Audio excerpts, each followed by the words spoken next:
गोपाल और जगन दो भाई थे। गोपाल का गांव में एक छोटा सा ढाबा था और जगन शहर में एक कैंटीन चलाता था। गोपाल का ढाबा अक्सर खाली रहता था, जबकि जगन की कैंटीन हमेशा ग्राहकों से भरी रहती थी और इसी वजह से गोपाल की आमदनी बहुत कम थी और जगन की बहुत ज्यादा। गोपाल को अपनी बेटी को अंग्रेजी मीडियम स्कूल में दाखिला दिलाना था। शोभा, इस माह भी बस 10,000 की ही कमाई हुई है। इतने कम पैसों में कैसे होगा सब? आप फिक्र मत कीजिए, सब कुछ हो जाएगा। इस बरस में राधा का अंग्रेजी मीडियम में दाखिला करवाना चाहता था। कोई बात नहीं, अगर इस साल नहीं हो पाया तो अगले साल करा देंगे। इस साल राधा सरकारी स्कूल में ही चली जाएगी। यही बात तुमने पिछले साल भी बोली थी। कैसा बाप हूँ मैं, अपनी बेटी का दाखिला भी नहीं करवा पा रहा हूँ। अब आप जानबूझ के तो ये सब नहीं कर रहे हैं ना, आपकी मजबूरी है। हौसला रखिए, आहिस्ते आहिस्ते सब ठीक हो जाएगा। उस रोज गोपाल बेहद मायूस था। उसने अपने भाई जगन को फोन लगाया। हाँ भाईजान, बोलिए। और सब खैरियत से तो है? सब खैरियत है। अच्छा सुनो, मुझे तुम्हारी मदद की दरकार है। राधा के दाखिला के लिए पैसों की जरूरत है। अब आपसे क्या छुपाऊं भाईजान, आजकल कमाई ही नहीं है। मैं यहाँ कैसे गुजारा कर रहा हूँ मैं ही जानता हूँ। अगर मुझसे हो पाता तो मैं जरूर करता। ठीक है, कोई बात नहीं, तुम अपना ख्याल रखो। जी भाईजान। जगन ने अपने बड़े भाई को सरासर झूठ बोल दिया। जगन की कमाई तो दिन दोगुनी रात चौगुनी हो रही थी, लेकिन वो खुदगर्ज था। भाईजान को लगता है कि मेरे पास पैसों का दरख्त है। जब आफत आई कॉल लगाया, पैसे पहुंच जाएंगे। अच्छा है मैंने भाईजान को झूठ बोल दिया, अब वो दोबारा मुझसे पैसे नहीं मांगेंगे। और यहाँ गांव में गोपाल सोच रहा था कि वो क्या करे। कुछ तो ऐसा करना पड़ेगा जिससे ग्राहक ज्यादा आए, लेकिन क्या करूं? वो सोच ही रहा था कि तभी उसके ढाबे के सामने दो साधु बाबा तशरीफ लाए। इतनी देर से चल चल कर बहुत भूख लगी है, लेकिन हमारे पास तो पैसे ही नहीं है और यहाँ इस गांव में किसी ने हमें भीख भी नहीं दिया। अब हम क्या कर सकते हैं? गोपाल बेहद रहमदिल था। उसने दोनों साधु बाबा को अपने ढाबे में बुलाया। आइए महाराज, तशरीफ लाइए। लेकिन बेटा, हमारे पास तुम्हें देने के लिए पैसे नहीं है। कोई बात नहीं, आपको भूख लगी है और मेरे पास खाना है। बड़े ही अमीर शख्स हो तुम। नहीं बाबा, मैं तो बेहद गरीब हूँ। इतना गरीब कि मैं अपनी बेटी का स्कूल में दाखिला भी नहीं करवा पा रहा। मेरी बेटी का दाखिला मेरे कुव्वत में नहीं है, लेकिन आपको खाना तो खिला ही सकता हूँ। आप तशरीफ रखिए, मैं अभी खाना लेकर आता हूँ। गोपाल दोनों साधुओं के लिए दाल मखनी और रोटियां ले आया। शुक्रिया बेटा। भूखे साधुओं ने नोश फरमाना शुरू कर दिया। जब उनका खाना खत्म हुआ तो गोपाल उनके पास आया। तुम बहुत ही बेलौस हो। तुम्हारी नेकी ने मेरे दिल को कायल बना दिया है बेटा। मैं तुम्हें कुछ देना चाहता हूँ, एक जादुई मंत्र। ओम अन्नपूर्णाय नमः। अब से रोज तुम दाल मखनी बनाते वक्त इस मंत्र का जाप करना और हर रोज कम से कम 10 गरीबों को खाना खिलाना। भगवान हमेशा तुम्हारा भला करेंगे। जी बाबा जी। गोपाल ने दोनों साधुओं से दुआएं खैर ली और वो साधु वहाँ से चले गए। अगली सुबह गोपाल ने अपना ढाबा खोला और सफाई की और फिर खाना बनाने की शुरुआत की। उसने दाल चढ़ाई। ओम अन्नपूर्णाय नमः, ओम अन्नपूर्णाय नमः, ओम अन्नपूर्णाय नमः। गोपाल दाल मखनी बनाते बनाते उस दिव्य मंत्र का जाप कर रहा था। जैसे ही उसकी दाल मखनी बन गई, उसके ढाबे पर ग्राहकों की भीड़ लग गई। भाईजान, दाल मखनी मिलेगी क्या? हाँ, अभी लाया। मुझे भी दाल मखनी चाहिए भाईजान। आप सब लोग तशरीफ रखिए, मैं सबके लिए दाल मखनी लाता हूँ। गोपाल जैसे जैसे दाल मखनी बनाता गया, वैसे वैसे ग्राहकों की भीड़ लगती गई। फिर दोपहर के वक्त कुछ गरीब लोगों को उसने दाल मखनी खिलाई। ऊपर वाला आपको बरकत दे। शुक्रिया भाईजान। उस रोज सुबह से शाम तक गोपाल दाल मखनी बनाता गया और ग्राहक दाल मखनी खाते गए।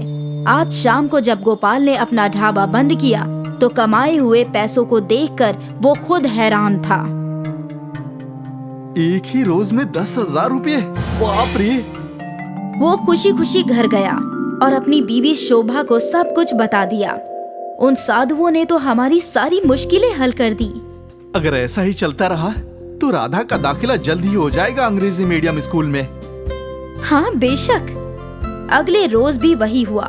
गोपाल दाल मखनी बनाते वक्त मंत्र का जाप कर रहा था और दाल मखनी बनते ही ग्राहकों की भीड़ लग गई। इस रोज भी गोपाल ने कई गरीबों के पेट भरे। कुछ ही रोज में गोपाल का छोटा सा ढाबा अब एक बड़े रेस्टोरेंट में तब्दील हो गया। गोपाल की बेटी राधा का अंग्रेजी मीडियम स्कूल में दाखिला हो गया था और रोज गोपाल अपनी कार में राधा को स्कूल छोड़ने जाया करता था। सब कुछ अच्छा चल रहा था। कुछ माह बाद जगन गांव आया और गोपाल का घर देखकर हैरान हो गया। लगता है भाईजान को कोई कोहिनूर का खजाना मिल गया है। कुछ रोज कबल तक तो ये मुझसे पैसे मांग रहे थे और अब इतनी सारी शोहरत। जगन गोपाल के घर गया। अरे जगन, शोभा, देखो जगन आया है, उसके लिए कुछ नाश्ता लाओ। अभी लाई। शोभा चाय नाश्ता लेकर आई और प्लेट में काजू बादाम रखे थे। भाईजान अगर आप बुरा ना माने तो एक सवाल करूं? मुझे इल्म है तुम क्या पूछना चाहते हो, यही ना कि इतने पैसे कैसे कमाए? हाँ भाईजान, अब ये तो अच्छे कर्मों का फल है। एक रोज मेरे ढाबे पे 2 भूखे साधु आए थे। गोपाल ने जगन को सारी कहानी बताई। आज ये जो कुछ भी है वो उस जादुई मंत्र की वजह से है। भाईजान, क्या आप मुझे भी वो मंत्र सिखाएंगे? हाँ, क्यों नहीं। आप वैसे भी तुम मेरे भाई हो, मैं तुम्हें दाल मखनी बनाना भी सिखाऊंगा और वो मंत्र भी सिखाऊंगा। फिर तो मैं भी आपकी तरह अमीर बन जाऊंगा। लेकिन ख्याल रहे, तुम्हें रोज 10 मुफलिसों को दाल मखनी खिलानी है। जी भाईजान। गोपाल जगन को अपने घर के बावर्ची खाने में ले गया। वहाँ उसने जगन को दाल मखनी बनाना सिखाया। ओम अन्नपूर्णाय नमः, ओम अन्नपूर्णाय नमः, ओम अन्नपूर्णाय नमः, ओम अन्नपूर्णाय नमः। जगन दाल मखनी बनाने की पूरी तरकीब सीख गया था। उसने अपने भाई को शुक्रिया अदा किया और फिर शहर लौट गया। उस रोज वो अपने कैंटीन में गया और दाल मखनी बनाना शुरू कर दिया। ओम अन्नपूर्णाय नमः, ओम अन्नपूर्णाय नमः, ओम अन्नपूर्णाय नमः। और साथ ही उस मंत्र का जाप भी कर रहा था। अब जल्दी ही ये सब बिक जाएगी और मुझे ढेर सारे पैसे भी मिलेंगे। जगन की दाल मखनी बनते ही ग्राहक आ गए। मुझे दाल मखनी देना और मुझे भी। जगन खुश था कि दाल मखनी बनते ही ग्राहक आ गए, लेकिन फिर उसकी कैंटीन पर कुछ गरीब आए। भाईजान, कई रोज से कुछ खाया नहीं है, कुछ खाने को दे दो। अरे हट भिखारी, कैंटीन खुला नहीं किया जाते हैं, दफा हो यहाँ से। जगन ने उस गरीब बच्चे को डांट फटकार कर भगा दिया और उसके साथ उसके ग्राहक भी भाग गए। उसके बाद उसके कैंटीन में एक भी ग्राहक नहीं आया। जगन को समझ में नहीं आ रहा था कि क्या वजह है। भाईजान के ढाबे पे तो भीड़ लगी रहती थी, मेरी कैंटीन में कोई क्यों नहीं आ रहा? मैंने तो हूबहू उन्हीं की तरकीब अपनाई। लगता है जादू वादू कुछ नहीं है। भाईजान ने मुझसे झूठ बोला है। वो मुझे हकीकत से रूबरू करवाना ही नहीं चाहते थे। उन्हें खजाना मिला होगा और मुझे कुछ देना ना पड़े, इसलिए ऐसा बोला होगा। जगन को उस मंत्र के जादुई होने पे एतबार नहीं रहा। उस रोज के बाद उसने कभी वापस कोशिश नहीं की। जगन को अपनी गलती समझ नहीं आई कि उसे गरीबों को भी खाना खिलाना था। गोपाल मंत्र के जाप और अपनी नेकी से रईस होता गया और जगन वहीं छोटे से कैंटीन में बैठा रहा। नेकी का फल हमेशा नेक ही होता है। रमाकांत एक ढाबे वाला था। उसका ढाबा हाईवे पर था, इसलिए अक्सर वहाँ पर ग्राहकों की भीड़ लगी रहती थी। भाई, एक छोले पूरी, एक पुलाव, एक दाल खिचड़ी, पर जल्दी करना। बैठिए, अभी भेजता हूँ। रमाकांत देर तक अपने ढाबे पर काम किया करता था और देर रात जब वो घर लौटता तो उसकी बेटी नीलिमा उसका इंतजार कर रही होती थी। तुम सोई नहीं अभी तक? आज तक कभी ऐसा नहीं हुआ कि आपको खाना खिलाए बगैर ही मैं सो जाऊं। अब तक तो नहीं, पर आगे हो सकता है। और वो क्यों भला? क्योंकि मैंने तेरी शादी के लिए रिश्ता ढूंढ लिया है। क्या अब्बू, मुझे नहीं करनी शादी वादी। सभी लड़कियां ऐसे ही बोलती हैं और फिर अपने ससुराल जाने के बाद अपने अम्मी अब्बू को भूल जाया करती हैं। करती होंगी, पर मैं उन लड़कियों जैसी नहीं हूँ। अब्बू, क्या आप कोई ऐसा लड़का नहीं ढूंढ सकते जो यहाँ हमारे साथ आकर रहे? घर जमाई चाहिए तुम्हारी बेटी को। बेटा बेटी पराए घर जाए, यही उसूल है और यही सही है। मतलब आप मुझे अपने आप से दूर करना चाहते हैं? बिल्कुल नहीं, पर तेरी शादी तो करनी ही होगी। मैं तो तेरे लिए ऐसा शौहर ढूंढ रहा हूँ जो तेरा इतना ख्याल रखे कि तुझे हम दोनों की याद भी ना आए। क्या अब्बू आप भी? अरे आप दोनों का हो गया हो तो आप लोग खाना खा लीजिए, काफी रात हो गई है। ठीक है। रमाकांत अपनी बेटी से बेहद मोहब्बत करता था, पर ये भी सच था कि बहुत जल्द उसकी बिटिया पराई होने वाली थी और अब रमाकांत और भी ज्यादा देर तक ढाबे पर काम करने लगा। क्या हुआ मालिक, आज इतनी देर हो गई? हमने ढाबा बंद नहीं किया। देर तो हो गई है, सोच रहा हूँ कुछ और ग्राहकों का पेट भर दूं। वैसे भी बिटिया के ब्याह के लिए पैसे बटोरने हैं। ठीक है मालिक, छोटी मालकिन की शादी बिल्कुल धूमधाम से करेंगे हम। बिल्कुल। रमाकांत के नौकरों ने भी उसका साथ दिया और वो लोग भी ओवर टाइम करने लगे। 1 महीने बाद नीलिमा को देखने लड़के वाले आए और उन्हें नीलिमा पसंद आ गई। 2 महीने बाद एक बहुत ही शुभ मुहूर्त है। इन दोनों की शादी के लिए बेहद ही लाजवाब। ठीक है। सभी लोग खुश थे। नीलिमा की शादी तय हो गई थी। रमाकांत यहाँ वहाँ से पैसे जोड़ने लगा। वो नहीं चाहता था कि उसकी बेटी की शादी में कोई भी कमी रहे। पर एक दिन जब वो हड़बड़ी में हाईवे का रोड क्रॉस कर रहा था, तभी एक ट्रक से उसका एक्सीडेंट हो गया और वो वहीं मर गया।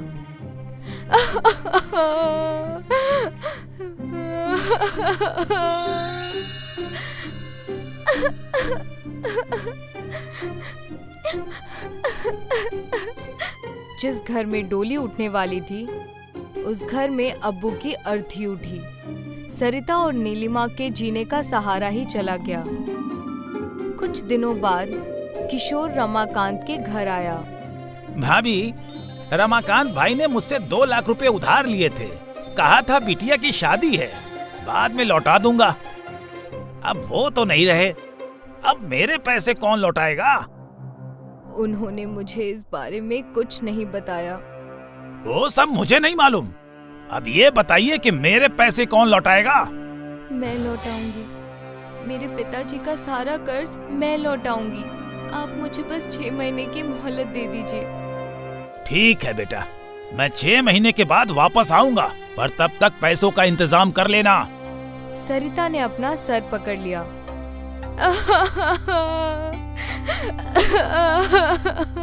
अम्मी, तुम चिंता मत करो, सब ठीक हो जाएगा। पर ये कर्ज कैसे उतारेंगे? काम करके मैं अब्बू का ढाबा चलाऊंगी, पर बेटा तू कैसे ये सब करेगी? कर लूंगी अम्मी, अब्बू है ना मेरे साथ। और अगले ही दिन नीलिमा ढाबे पर चली गई। काका, आज से मैं ढाबा संभालूंगी। ठीक है बेटा, तुम्हारे पिताजी के हम पर बहुत एहसान है। हम सब तुम्हारा साथ देंगे। आपसे यही उम्मीद थी। ढाबे पर गाड़ियां रुकने लगीं और लोग खाना खाने आने लगे। नीलिमा सबका ऑर्डर और पैसे लिया करती थी। सुबह से रात तक वो ढाबा संभाल रही थी। ढाबा बंद करने के समय नीलिमा ने हिसाब जोड़ा। आज तो बस 3000 का ही गल्ला हुआ है, जिसमें बस 1500 का मुनाफा। ऐसे चलता रहा तो मैं किशोर काका का हिसाब कैसे चुकता करूंगी। हे मालिक मेरी मदद कीजिए। अगले कई दिनों तक नीलिमा सुबह से लेकर शाम तक काम करती थी, पर जो मुनाफा वो कमा रही थी वो कम ही था। वो बिल्कुल भी संतुष्ट नहीं थी। कई दिन बीत गए। एक रात सारे नौकर चले गए और नीलिमा ढाबा बंद कर रही थी। तभी एक बूढ़े बाबा उसके पास आए। बेटा, 2 दिनों से भूखा हूँ, कुछ खाने को हो तो दे दो। आइए बैठिए। पर बेटा, मेरे पास तुझे देने के लिए पैसे नहीं है। कोई बात नहीं। नीलिमा बावर्ची खाने में गई तो वहाँ सब्जी थी पर रोटी नहीं थी। नीलिमा ने देखा कि रुमाली रोटी का आटा रखा था। उसने तुरंत चूल्हा जलाया और मटके पर 2 मटका रोटी बनाई और सब्जी के साथ उस बाबा को परोस दी। वो बाबा बहुत भूखे थे। खाना देखते ही खाने लगे। जब उनका खाना खत्म हुआ तो उसने हाथ धोए। शुक्रिया बेटी, तूने एक भूखे का पेट भरा है। भगवान तुम्हारा हमेशा भला करेंगे। मैं भगवान से तुम्हारी सलामती की दुआ करूंगा। मेरे लिए नहीं, मेरे अब्बू के लिए प्रार्थना कीजिएगा। वो अब इस दुनिया में नहीं है। पल भर में उस बाबा ने नीलिमा का अतीत जान लिया। तू बहुत ही बहादुर है बेटा, और तेरे इस संघर्ष में मैं तेरी मदद करूंगा। जिस मटके पर तूने ये रोटी बनाई है, आज से वो मटका जादुई बन जाएगा। जो भी उस मटके पर बनी रोटी खाएगा, वो अपने आप को दूसरे खाने से रोक नहीं पाएगा और तू दिन दुगनी रात चौगनी तरक्की करेगी। नीलिमा ने उस बाबा की बरकतें ली और फिर वो बाबा चले गए और नीलिमा ढाबा बंद करके अपने घर चली गई। अगली सुबह नीलिमा ने ढाबा खोला और रोज की तरह ग्राहक आ गए। एक ग्राहक ने मटका रोटी ऑर्डर की। एक और मटका रोटी। उसने दूसरी भी खा ली। एक और देना। अरे भाई, तू ये तीसरी मटका रोटी मंगवा रहा है। क्या करूं, इतनी स्वादिष्ट मटका रोटी मैंने अपने जिंदगी में कभी नहीं खाई। तू भी चख के देख। फिर क्या था, जिसने भी मटका रोटी खाई वो बार बार ऑर्डर करने लगे।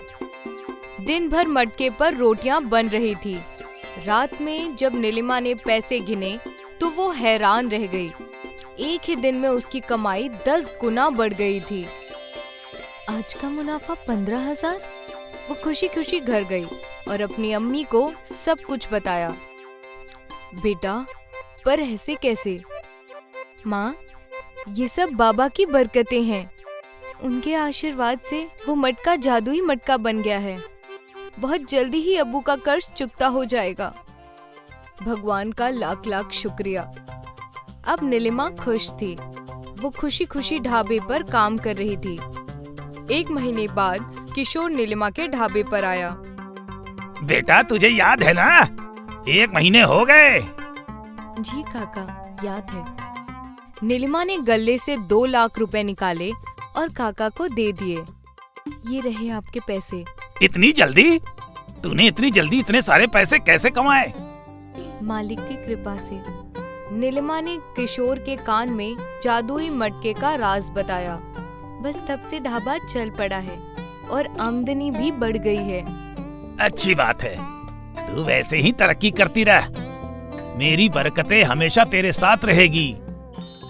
किशोर नीलिमा को बरकतें देकर चला गया, पर उसके मन में पाप था। रात को जब ढाबा बंद हुआ तो किशोर उस जादुई मटके को चुराने ढाबे में आया, पर जैसे ही उसने मटके को हाथ लगाया, मटका गर्म होने लगा। मटका इतना गर्म हो गया कि वो लाल हो गया और किशोर के हाथ जल गए। मेरे हाथ!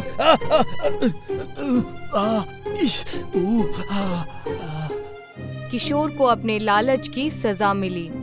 उसको जादुई मटका रोटी वाला मटका भी नहीं मिला और उसके दोनों हाथ भी जल गए। इसलिए कहते हैं कि लालच बुरी बला है। ಪವನ್ ಮತ್ತೆ ಸೋನು ಇಬ್ರು ಸ್ವಂತ ಅಣ್ಣ ತಮ್ಮಂದ್ರು. ಅವರ ತಾಯಿ ಸಾಯೋದಕ್ಕೆ ಮುಂಚೆ ಪವನ್ಗೆ ಸೋನುನ ನೋಡ್ಕೊಳಕ್ ಹೇಳಿರ್ತಾರೆ. ಯಾಕಂದ್ರೆ ಪವನ್ ಬುದ್ಧಿವಂತ. ಆದ್ರೆ ಸೋನು ಬಹಳ ಸಾದ. ನನ್ನ ಮಕ್ಕಳೇ, ನನ್ನ ಕಡೆಗಾಲ ಬಂದ್ಬಿಟ್ಟಿದೆ. ನನಗೆ ಸೋನುದೇ ಚಿಂತೆ ಆಗಿದೆ. ಅವನು ಬಹಳ ಸಾದ ಹುಡುಗ. ಅವನ ಜೀವನ ಹೇಗ್ ನಡೆಯುತ್ತೆ? ಅದ್ರ ಮೇಲೆ ಅವನಿಗೆ ಒಂದು ಕಾಲ್ ಬೇರೆ ಇಲ್ಲ. ಅಮ್ಮ, ನೀವು ಯಾಕೆ ಈ ಥರ ಹೇಳ್ತಿದ್ದೀರಾ? ಮಗ್ನೆ, ಒಂದಲ್ಲ ಒಂದಿನ ಎಲ್ರೂ ಹೋಗ್ಲೇಬೇಕು. ನನ್ ಸಮಯ ಈಗ ಬಂದ್ಬಿಟ್ಟಿದೆ. ನಾನು ನಿಮ್ ತಂದೆ ಹತ್ರ ಹೋಗ್ತಾ ಇದ್ದೀನಿ. ಪವನ್, ಸೋನು ಜವಾಬ್ದಾರಿ ನಾನು ನಿನ್ ಮೇಲ್ ಬಿಟ್ಟು ಹೋಗ್ತಿದ್ದೀನಿ. ನಮ್ಮ ಹೊಲ ಇದೆಯಲ್ಲ, ಅಲ್ಲಿ ನೀನು ಬೆಳೆ ಬೆಳಿ ಆಯ್ತಾ? ಮತ್ತೆ ನಿನ್ ಜೀವನನ ಕಳಿ. ಸೋನುನ ಚೆನ್ನಾಗಿ ನೋಡ್ಕೋ. ಇಷ್ಟನ್ನ ಹೇಳಿ ಸೋನು ಅವರ ತಾಯಿ ತೀರ್ ಹೋಗ್ತಾರೆ. ಸೋನುಗೆ ಬಹಳ ದುಃಖ ಆಗುತ್ತೆ. ಪವನ್ಗಂತೂ ಅವರ ತಾಯಿ ಹೋಗಿದ್ದು ಬಹಳ ದುಃಖ ಆಗುತ್ತೆ. ಆದ್ರೆ ಅವನ್ಗೆ ಸ್ವಲ್ಪ ಖುಷಿ ಕೂಡ ಆಗುತ್ತೆ. ಯಾಕೆ ಅಂದ್ರೆ ಅವನ ಹತ್ರ ಒಂದು ಚಿಕ್ಕ ಹೊಲ ಕೂಡ ಬಂದಿರುತ್ತೆ. ಈಗ ಅವನ ಜೀವನ ನಿರ್ವಹಣೆ ಬಹಳ ಚೆನ್ನಾಗಾಗತ್ತೆ. ಅಮ್ಮ ಹೋಗೋದೇ ಹೋದ್ರು, ಆದರೆ ಎಲ್ಲ ಜವಾಬ್ದಾರಿಗಳನ್ನ ನನಗೆ ಕೊಟ್ಟು ಹೋದ್ರಲ್ಲ. ಈ ಕುಂಟ ಸೋನು ನಾನು ಎಷ್ಟು ದಿನ ಅಂತ ನೋಡ್ಕೊಳ್ಳಿ? ನಂದು ಸಂಸಾರ ಇದೆ, ನಂದು ಮಕ್ಕಳುಗಳಿದ್ದಾರೆ. ಈ ಮುಟ್ಟಾಳ ಸೋನುನ ನಾನು ಜೀವನ ಪೂರ್ತಿ ಮನೇಲಿ ಇಟ್ಕೊಳಕ್ಕಾಗತ್ತಾ? ಇಲ್ಲ, ನಾನು ಆ ಥರ ಆಗೋದಕ್ಕೆ ಬಿಡಲ್ಲ. ಪವನ್ ಯೋಚಿಸ್ತಿದ್ದ ಅವನು ಸೋನುನ ಇವನಿಂದ ಹೇಗ್ ದೂರ ಇಡೋದು ಅಂತ. ಆಗ್ಲೇ ಅವನ ಕೆಟ್ಟ ಮೆದುಳಲ್ಲಿ ಒಂದು ಆಲೋಚನೆ ಬರುತ್ತೆ. ಮತ್ತೆ ಅವನು ಸೋನುನ ಕರೀತಾನೆ. ನೋಡು ಸೋನು, ಅಮ್ಮ ಅಂತೂ ಹೊರಟೋದ್ರು, ಆದರೆ ನಿನ್ನ ಜವಾಬ್ದಾರಿನ ನನ್ನ ಮೇಲೆ ಹಾಕಿ ಹೋಗಿದ್ದಾರೆ. ಇಷ್ಟು ದೊಡ್ಡ ಹೊಲ ಇದೆ, ಆದರೆ ನಾನು ಒಬ್ಬನೇ ಹೇಗೆ ನೋಡ್ಕೊಳಕ್ಕಾಗತ್ತೆ? ನನಗಂತೂ ವ್ಯವಸಾಯ ಮಾಡಕ್ ಬರಲ್ಲ. ಇಷ್ಟು ದೊಡ್ಡ ಹೊಲದಲ್ಲಿ ವ್ಯವಸಾಯ ಹೇಗೆ ಮಾಡೋಕ್ಕಾಗತ್ತೆ? ನನಗಂತೂ ಅದು ಬರೋದೇ ಇಲ್ಲ. ಯಾಕಂದ್ರೆ ಅಮ್ಮನ ಜೊತೆ ನಾನು ಯಾವತ್ತೂ ವ್ಯವಸಾಯ ಮಾಡಿರಲೇ ಇಲ್ಲ. ಪೂರ್ತಿ ದಿನ ನೀನೇ ಅಮ್ಮನ ಜೊತೆ ಹೊಲ ನೋಡ್ಕೊಂಡು ನೀನೇ ಇರ್ತಿದ್ದೆ. ಅಮ್ಮ ನನಗೆ ವ್ಯವಸಾಯ ಮಾಡೋಕ್ಕೆ ಕೊಡ್ತಿರ್ಲಿಲ್ಲ, ಬರೀ ಓದಕ್ಕೆ ಹೇಳ್ತಿದ್ಲು. ಅಣ್ಣ, ನೀವು ಯಾಕೆ ಯೋಚನೆ ಮಾಡ್ತಾ ಇದ್ದೀರಾ? ಪೂರ್ತಿ ವ್ಯವಸಾಯನ ನಾನೇ ನೋಡ್ಕೊಳ್ತೀನಿ, ನೀವು ಓದೋದ್ರ ಬಗ್ಗೆ ಗಮನ ಕೊಡಿ. ಸೋನು, ನೀನು ಎಷ್ಟು ಒಳ್ಳೆಯವನು. ನೀನು ವ್ಯವಸಾಯದ ಜವಾಬ್ದಾರಿ ತಗೊಂಡು ನನ್ನ ತಲೆ ಮೇಲೆ ಎಷ್ಟು ದೊಡ್ಡ ಭಾರನ ಇಳಿಸಿದ್ಯೋ ಗೊತ್ತಾ? ನೀನು ವ್ಯವಸಾಯ ನೋಡ್ಕೋ, ನಾನು ಓದ್ ನೋಡ್ಕೊಳ್ತೀನಿ. ನೀವು ಯೋಚನೆ ಮಾಡಬೇಡಿ, ನಾನು ಹೊಲದತ್ರ ಹೋಗ್ತೀನಿ. ಸೋನು ಬಿಸಿಲಲ್ಲಿ ಹೊಲ ಉಳ್ತಾನೆ. ಅವನು ಹೊಲದಲ್ಲಿ ಕಡಲೆ ಮತ್ತೆ ಗೋಧಿ ಬೆಳಿತಾನೆ. ಅವೆಲ್ಲ ಚೆನ್ನಾಗಿ ಬೆಳೀತವೆ. ಆ ಬೆಳೆ ನೋಡಿ ಸೋನು ಬಹಳ ಖುಷಿ ಪಡ್ತಿದ್ದ. ಯಾಕೆಂದ್ರೆ ಅವನ ಕಷ್ಟ ಪ್ರತಿಫಲ ಕೊಟ್ಟಿತ್ತು. ಅವನು ಓಡ್ಕೊಂಡು ಪವನ್ ಹತ್ರ ಹೋಗ್ತಾನೆ. ಲೋ ತಮ್ಮ, ಯಾಕೆ ಓಡ್ತಾ ಇದೀಯಾ? ಏನಾಗೋಗಿದೆ ಅಂತ ನೀನು ಇಷ್ಟೊಂದು ಬೇಗ ಓಡೋಗ್ತಿದ್ಯಾ? ನಿನ್ಗೆ ಸರಿಯಾಗಿ ನಡೆಯೋಕೆ ಆಗೋದಿಲ್ಲ, ಆದ್ರೆ ನೋಡು ಇವಾಗ ಎಷ್ಟು ಬೇಗ ಓಡೋಗ್ತಿದ್ಯಾ. ಅಣ್ಣ, ಏನೋ ಹೇಳೋದಿದೆ. ನೋಡು, ನನ್ನ ದುಡಿಮೆಗೆ ಫಲ ಸಿಕ್ಕಿದೆ. ಈ ಸಲ ತುಂಬಾ ಒಳ್ಳೆ ಬೆಳೆ ಬಂದಿದೆ.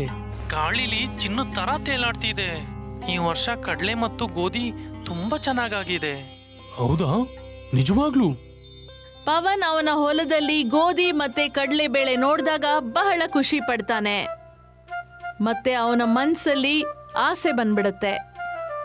ಅಕಸ್ಮಾತ್ ಸೋನು ಇಲ್ಲೇ ಇದ್ರೆ ಅವನ್ಗೆ ಅರ್ಧ ಪಾಲ್ ಕೊಡ್ಬೇಕಾಗುತ್ತೆ. ಯಾಕೆ ನಾನು ಸ್ವಲ್ಪ ಕಡಲೆ ಮತ್ತೆ ಗೋಧಿಯನ್ನು ಕೊಟ್ಟು ಸಮಾಧಾನ ಮಾಡಬಾರ್ದು? ನೋಡ್ ಸೋನು, ನೀನು ತುಂಬಾ ಕಷ್ಟಪಟ್ಟಿದ್ಯಾ, ಇದು ಒಳ್ಳೆ ವಿಷಯ. ಎಷ್ಟು ದಿನ ನಾನು ನಿನ್ನ ಜೊತೆಗೆ ಇಟ್ಕೊಳಕ್ಕಾಗತ್ತೆ? ನೀನು ನಿನ್ನ ಪಾಲಿನ ಕಡಲೆಬೇಳೆ ಮತ್ತು ಗೋಧಿ ತಗೊಂಡು ಇಲ್ಲಿಂದ ಹೊರಟೋಗು. ಅಣ್ಣ, ನೀವು ಯಾಕೆ ಈ ಥರ ಹೇಳ್ತಿದ್ದೀರಾ? ಆದ್ರೆ ಅಮ್ಮ ಹೇಳ್ತಿದ್ರು ನಿಮ್ ಜೊತೆನೇ ಇರು ಅಂತ. ಅಮ್ಮ ಈ ಪ್ರಪಂಚದಲ್ಲಿ ಇಲ್ಲ, ಅದಕ್ಕೆ ನೀನು ಕೂಡ ಇವಾಗ ನನ್ನ ಲೈಫಿಂದ ಹೊರಟೋಗು. ಪವನ್ ಸೋನುನ ಕಾಲಲ್ಲಿ ಒದ್ದು ಓಡಿಸ್ಬಿಡ್ತಾನೆ.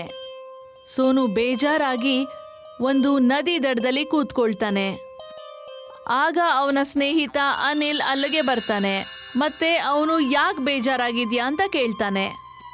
ಸೋನು ಎಲ್ಲ ವಿಷಯ ಅನಿಲ್ಗೆ ಹೇಳ್ತಾನೆ. ಅನಿಲ್ ಅವನ ಕಷ್ಟ ನೋಡಿ ನೀನು ನಮ್ಮನೆಗೆ ಬಾ ಅಂತ ಕರ್ಕೊಂಡು ಹೋಗ್ತಾನೆ. ಗೆಳೆಯ, ನಮ್ಮಣ್ಣ ಈ ಥರ ಅನ್ಕೊಂಡಿರ್ಲಿಲ್ಲ. ನನ್ನ ಮನೆಯಿಂದಾನೇ ಓಡಿಸ್ಬಿಟ್ಟ. ನಾನಿನ್ಯಾರಿಗೋಸ್ಕರ ಬದುಕಿರ್ಲಿ? ಒಂದಿಡೀ ಗೋಧಿ, ಒಂದಿಡೀ ಕಡಲೆ ಇಟ್ಕೊಂಡು ನನ್ನ ಜೀವನ ಹೇಗೆ ಸಾಗಿಸ್ಲಿ?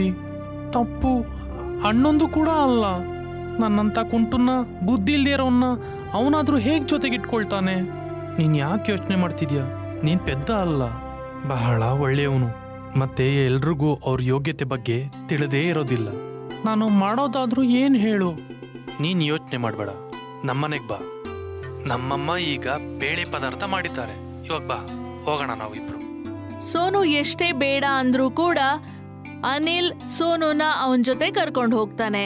ಮತ್ತೆ ಮನೆಗೆ ಕರ್ಕೊಂಡು ಹೋಗಿ ಬಹಳಷ್ಟು ಆಹಾರ ತಿನ್ನಿಸ್ತಾನೆ. ಇದೆಲ್ಲ ಸೋನುಗೆ ಬಹಳ ಇಷ್ಟ ಆಗುತ್ತೆ.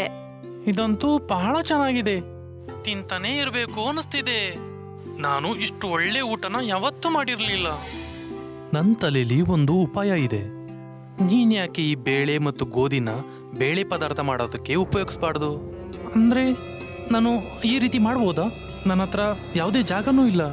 ನೀನು ಇದರ ಚಿಂತೆ ಬಿಡು, ಅದ್ರ ವ್ಯವಸ್ಥೆ ನಾನು ಮಾಡ್ತೀನಿ. ಅನಿಲ್ ಸೋನುಗೆ ಸಹಾಯ ಮಾಡ್ತಾನೆ.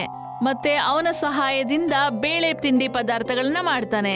ಆದ್ರೆ ಅಲ್ಲಿ ಯಾರೂನು ಬೇಳೆ ಪದಾರ್ಥಗಳನ್ನ ತಿನ್ನಕ್ಕೆ ಬರೋದೇ ಇಲ್ಲ. ಆಗ ಒಬ್ಬ ಮುದುಕಿ ಅಲ್ಲಿಗೆ ಬರ್ತಾಳೆ. ಮತ್ತೆ ಅವನ ಹತ್ರ ಊಟ ಕೇಳ್ತಾಳೆ. ಅಮ್ಮ, ಇವತ್ತೇ ಅಂಗಡಿ ಶುರು ಮಾಡಿರೋದು, ಯಾರು ಗ್ರಾಹಕರು ಬಂದೇ ಇರಲಿಲ್ಲ. ನೀವೇ ನನ್ನ ಮೊದಲನೇ ಗ್ರಾಹಕರು. ನಿಮಗೆ ನಾನು ಬೇಳೆ ಪದಾರ್ಥನ ಖಂಡಿತವಾಗ್ಲೂ ಕೊಡ್ತೀನಿ. ಆದ್ರೆ ಮಗ್ನೆ, ಇವತ್ತೇ ನೀನು ಮೊದ್ಲು ಅಡ್ಗೆ ಮಾಡಿರೋದು. ಮತ್ತೆ ನನ್ನ ಹತ್ರ ನಿನಗೆ ಕೊಡೋದಕ್ಕೆ ಬೇರೆ ಏನೂ ಇಲ್ಲ. ನಿಮ್ಮ ಹತ್ರ ಬೆಲೆ ಬಾಳುವ ವಸ್ತು ಇದೆ, ಅದೇನು ಗೊತ್ತಾ? ನಿಮ್ಮ ಆಶೀರ್ವಾದ. ನೀವು ನನಗೆ ಬರೀ ಆಶೀರ್ವಾದ ಮಾಡಿ ಈ ಬೇಳೆ ಪದಾರ್ಥ ತಿನ್ನಿ. ಮುದುಕಿ ಬೇಳೆ ಪದಾರ್ಥಗಳನ್ನ ತಿಂದು ಬಹಳ ಖುಷಿ ಪಡ್ತಾಳೆ. ಮತ್ತೆ ಅವಳ ಜೇಬಿಂದ ಸ್ವಲ್ಪ ಕಡ್ಲೆ ಪಪ್ಪನ್ನ ತೆಗೆದು, ನನ್ನ ಹತ್ರ ನಿನಗೆ ಕೊಡೋದಕ್ಕೆ ಬೇರೆ ಏನೂ ಇಲ್ಲ, ಆದ್ರೆ ಇದು ಕಡ್ಲೆ ಬೇಳೆ, ಇದನ್ನ ನನ್ನ ಆಶೀರ್ವಾದ ಅನ್ಕೊಂಡು ನಿನ್ನ ಹತ್ರ ಇಟ್ಕೊಂಡ್ಬಿಡು. ಮತ್ತೆ ಇದನ್ನ ನಿನ್ ಬೇಳೆ ಜೊತೆ ಬೆರೆಸ್ಕೊಂಡ್ಬಿಡು. ಇಷ್ಟನ್ನ ಹೇಳಿ ಅವಳು ಹೊರಟೋಗ್ತಾಳೆ. ಮಾರನೇ ದಿನ ಸೋನು ಮತ್ತೆ ಬೇಳೆ ಪದಾರ್ಥಗಳನ್ನ ಮಾಡ್ತಾನೆ. ಅಜ್ಜಿ ಕೊಟ್ಟಿರೋ ಅಂತ ಬೇಳೆ ಕೂಡ ಅದೇ ಪದಾರ್ಥದಲ್ಲಿ ಹಾಕ್ತಾನೆ. ಆ ಬೇಳೆ ಮಾಡ್ತಾ ಇದ್ದ ಹಾಗೆ ಗ್ರಾಹಕರು ಲೈನಲ್ಲಿ ನಿಂತ್ಕೊಂಡ್ಬಿಡ್ತಾರೆ. ಸಂಜೆ ಅಷ್ಟರಲ್ಲಿ ಅವನ್ಗೆ ಬಹಳ ಲಾಭ ಬರುತ್ತೆ.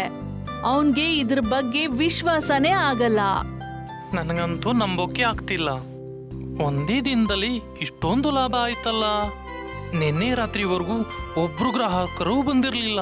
ಇದೆಲ್ಲ ನಿನ್ನ ನಿಯತ್ತಿನ ಫಲ. ನೀನು ಆ ಮುದುಕಿಗೆ ಊಟ ಬಡಿಸ್ತೀಯಲ್ವಾ, ಅದ್ರ ಬದಲು ಅವ್ರು ಕೊಟ್ಟಿರೋ ಬೇಳೆ ಇದೆಯಲ್ವಾ, ಇದೆಲ್ಲ ಅದರ ಮಹಿಮೆನೇ ಕಣೋ. ಅವರು ಬೇಳೆ ರೂಪದಲ್ಲಿ ಆಶೀರ್ವಾದ ಕೊಟ್ಟೋಗಿದ್ದಾರೆ ನಿನ್ಗೆ. ಅದರಿಂದನೇ ನಿನಗೆ ಹಗಲು ರಾತ್ರಿ ಇಷ್ಟೊಂದು ಲಾಭ ಆಗ್ತಾ ಇರೋದು. ಈಗ ಈ ಬೇಳೆ ಪದಾರ್ಥ ಮಾಯೆಯಿಂದ ಕೂಡಿದೆ. ಸೋನು ಇದನ್ನ ತಿಳ್ಕೊಂಡು ಬಹಳ ಖುಷಿ ಪಡ್ತಾನೆ. ಮತ್ತೆ ಅವನ್ ಪರೋಪಕಾರ ಕಂಟಿನ್ಯೂ ಮಾಡ್ತಾನೆ.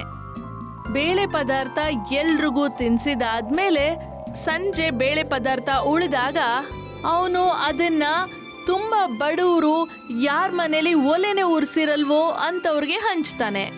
ಮತ್ತೆ ಬಡವ್ರಿಗೆ ಇದನ್ನೆಲ್ಲಾನು ಹಂಚೆ ಬಿಡ್ತಾನೆ. ಮತ್ತೆ ಅವನು ರಾತ್ರಿ ಬಹಳ ಸಾಹುಕಾರ ಆಗ್ಬಿಡ್ತಾನೆ. ಮತ್ತೆ ಕಾರು ಬಂಗ್ಲೆ ಎಲ್ಲ ತಗೊಳ್ತಾನೆ.